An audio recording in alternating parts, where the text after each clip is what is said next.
my channel.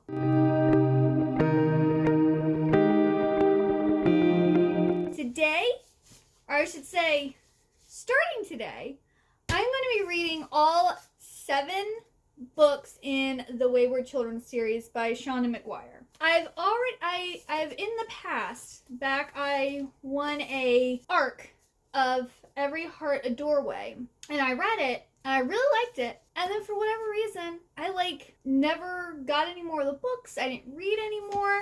I just kind of stopped. I'm gonna start off by rereading this one, and then I'm going to read all 1 through 7 in this vlog. This will be spoiler free, so I'm probably gonna read each book and then give you my rating, my thoughts, and feelings about the book, and a little synopsis of each book, and try not to give any spoilers away. But yeah, I'm really excited to reread the first book and then continue on with the series, because I know so many people love this series. I mean, some people are like, oh, the first one's great, and then it keeps going downhill from there. Or some people are like, oh, I liked the first one, and I liked some here and there, but they're not all winners. And they're also all novellas, so they're all around 200 pages-ish. How much is the first one? Yeah, the first book is 171 pages. They're so tiny. So they're all novellas, so I should be able to get through these pretty quickly. Hopefully in 3 or 4 days. We'll see what happens. But yeah, I'm going to start, and I will check back in once I read the first book. Alrighty. So, I just finished Every Heart a Doorway. Charlie, are you winking at me? Are you winking at me?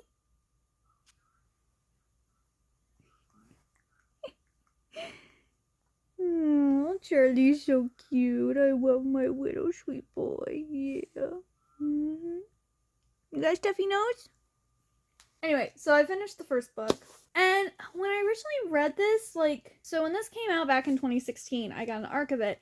And I went and looked, and I gave it 5 stars. But, I don't know, I didn't enjoy it this much rereading it. It's more of a 3-star vibe. I enjoyed it, but it wasn't, groundbreaking. It wasn't, mind-blowing. I don't know, I think one of those things, star ratings are kind of how you feel in the minute, or in the moment. And, depending on when you read a book, depends on how, your opinion of it type of thing. And maybe I needed this book in 2016 when I read it for the first time, but it was still good. I still really enjoyed it.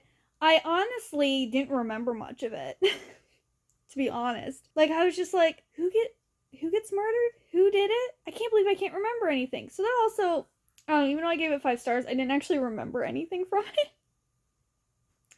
So yeah, this is the first book, and there's 7 books out so far, or I should say novella, because they're all really short. This introduces us to Eleanor's School for Wayward Children, and it's a school for mostly girls, because mostly girls get taken away, not boys, that have gone to other worlds. So this is some place that Alice from Alice in Wonderland would have gone, or Wendy, Michael, and John, who went off to Neverland. Even though they didn't find a hidden door, they still went to another world, or where the kids from Narnia would have gone when they got back. So, Eleanor's School is basically for the kids who want to go back to their worlds. They don't want to be in our world. And they're hoping that they're going to find the door again to get back to where they, to what they consider home. Well, this one centers around Nancy, and I think it's been 6 months since she came back to our world, and she's from a underworld, and she's honed herself to be as still as stone and to be very quiet, and she moves slowly, and our world is just too fast and too colorful for her. And so she was sent back to this world by the Lord of the Underworld to make sure that she really wanted to remain there, because if she remain there, the door would be closed and she wouldn't be able to come back to this world where her parents are. So she's getting, acclimated to the school, she's meeting all the students, and then people start getting murdered.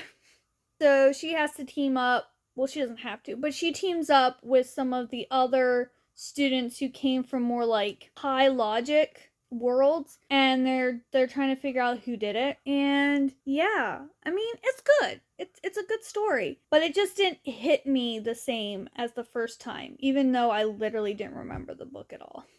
I am now going to move on to the second book, and this one is Down Among the Sticks and Bones, and this follows Jack and Jill, and they are two kind of like, well, Jack is the main character in the first book, Jill's more of a side character, but this follows them, and yeah, I haven't read this one before, so I'm looking forward to reading it. Alright, so I just finished filming my April TBR video, but I did finish Down Among the Sticks and Bones. So this is the second book. Apparently this is a prequel because this follows Jack and Jill, or Jacqueline and Jillian, from Every Heart a Doorway before they ended up at Eleanor's school for wayward children. So this is about their world, the Moors, and how they got there, how they became who they are, and it went over like their parents and what their parents expected and why they had children, and their parents are horrible people and should not have had children. Absolutely horrible people. I was just like, oh my goodness. I was reading portions of the book to my husband because I was appalled at the way these people thought about children and the reasons they had children. Like, they literally didn't want kids. They're like very orderly. They want everything a certain way, and they didn't want kids until everyone at like the husband's job was having little boys, and everyone at the woman's shop was having little girls. And so the husband wanted a little boy and the woman wanted a little girl, and then she ended up having twins, and they could only see one of the twins, and it was a girl. So the husband was hoping the second twin would be a boy, and they both popped out girls. And so then they assigned like gender roles to the children. So Jacqueline was supposed to be the super girly, prim, always wore dresses, had to stay clean type of role, where Jillian was assigned the role of being the tomboy, so she got to play soccer and get dirty and rough house and hang out with the boys. And like, this book very much focused on you should let children be who they want to be. You shouldn't assign them into these little roles because kids are individuals. They're not dolls for you to just do whatever you want with. And so it was a really interesting topic. And then the world they go to, the Moors, has like vampires, werewolves, like Dr. Frankenstein type characters in it. So I really like the world. It's very interesting. So I gave this book a 4-star because like this book made me feel. You know what I'm saying? It made me feel. And I really like vampires and werewolves and all the supernatural creatures and like gothic literature, so that kind of gave me it gave me a little taste. Like, this is a novella, so it's just a little, like, it just dips your toes in it a little bit. It's not like an amazing story that takes you on this amazing adventure, but it just, if you're into gothic literature, you'd probably really like this book.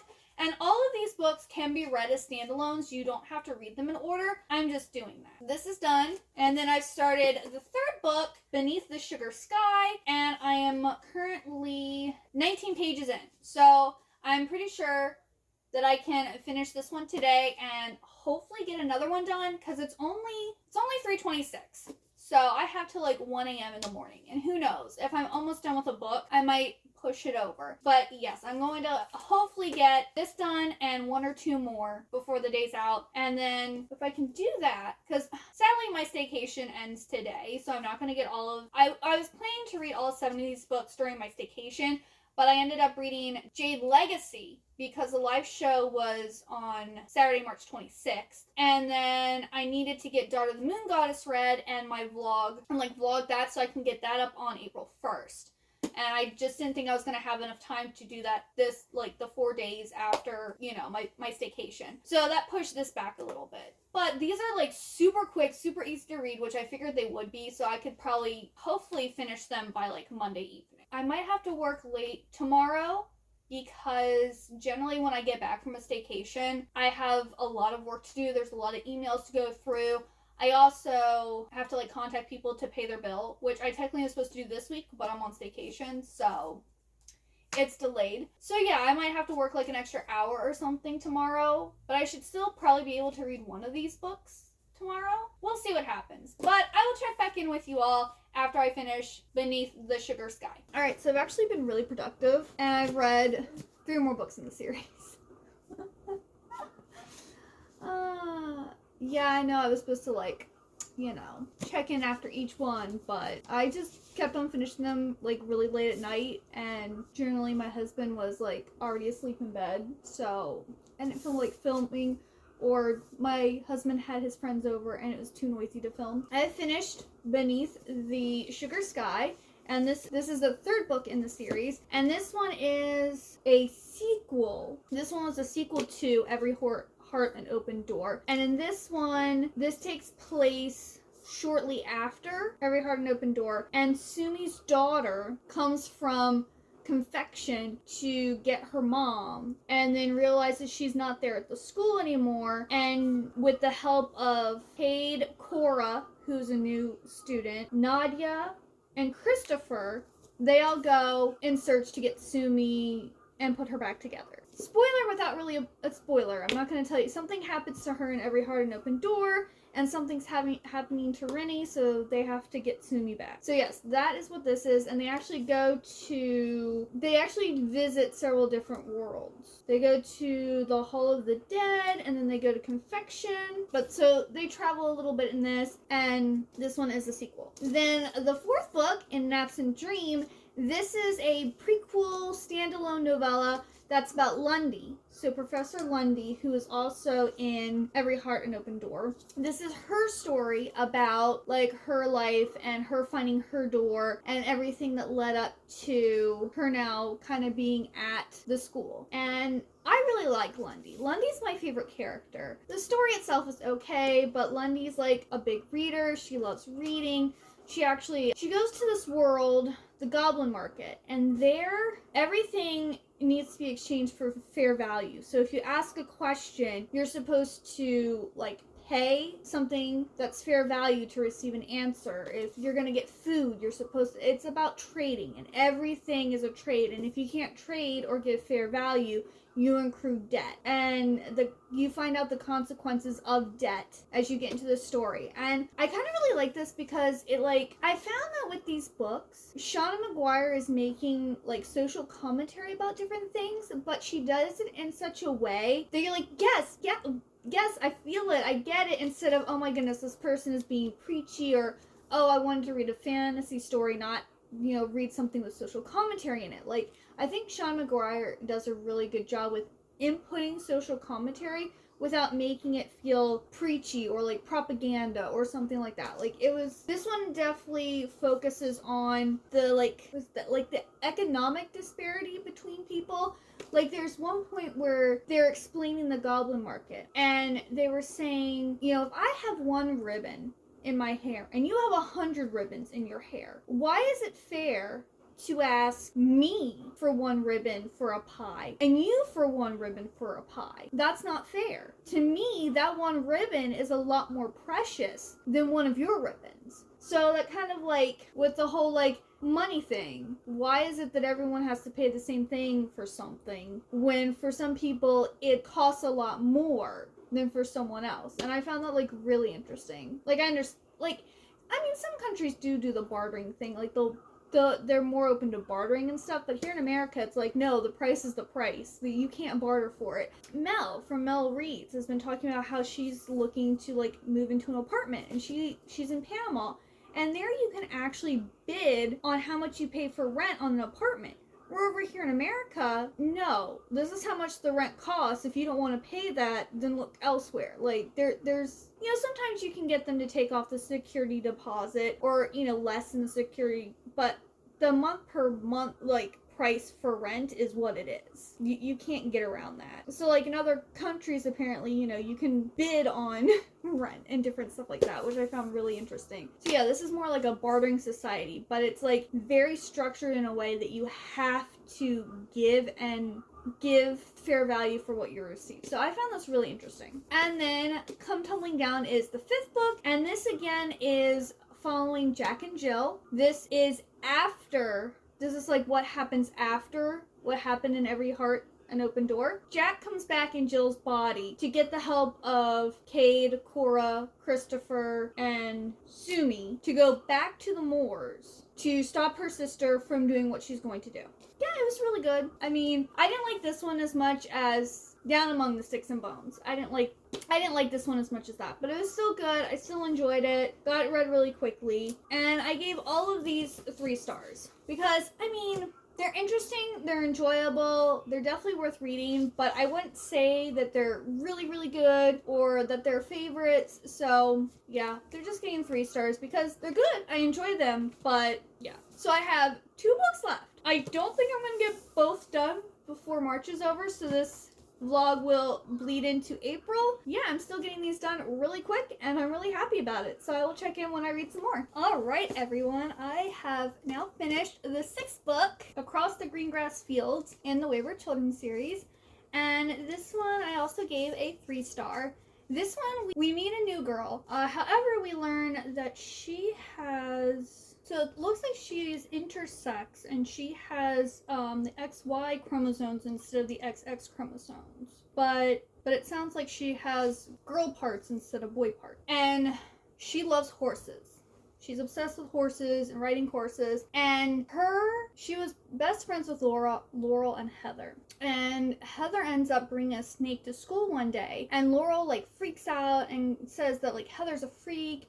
And, you know, girls aren't supposed to play with snakes, and, you know, basically that she can't hang out with her and Reagan anymore. Reagan feels bad about it, but at the same time, she values Laurel's opinion, so she goes along with Laurel. This continues for, you know, like, several years, like, ostracizing Heather, and, like, Reagan trying to fit in and be, like, this little, like, box of a girl that Laurel expects her and any of her other friends to be. When Reagan finds out from her parents that she's intersex, she doesn't know what to do, because she found out because she was asking her parents, why is it that everyone else, you know, is getting curvier and getting boobs and having their periods and I'm not? And so they had to explain to her why, and that if, you know, that didn't start happening by the time she was 16, then they would have to introduce hormones and things to help with that. And she's like, 16?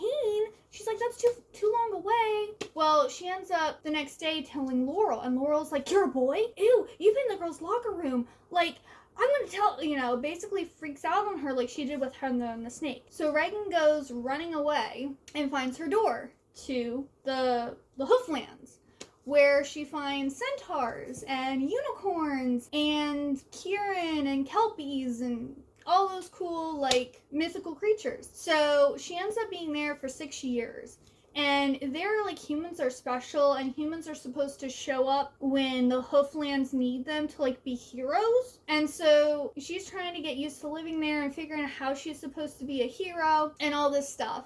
And she becomes best friends with one of the centaurs who's around the same age as her. And it was a really cute, sweet book. I also learned something new, so, you know, that was always interesting. But yeah, this one was really good. And then right after I finished that, I started reading Where the Drowned Girls Go, and this is following Cora again. But she has decided to leave Eleanor's School for Wayward Children because of something that happens because of what happened in the book Come Tumbling Down. Some of these, like, the standalones, you don't have to read necessarily in order. So you can read Down Among the Sticks and Bones, you can read on its own.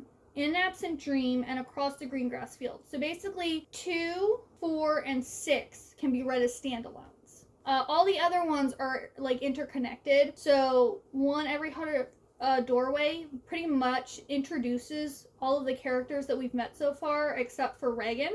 Beneath the Sugar Sky, like, continues, like, pretty much a little bit after the end of Every Heart and Open Doorway. Come Tumbling Down then picks up after Every Heart a Doorway, and then also Beneath the Sugar Sky. So it takes place after both of those. And then Where the Drowned Girls Goes then takes place shortly after Come Tumbling Down. And Reagan actually is at this place that Cora transfers to.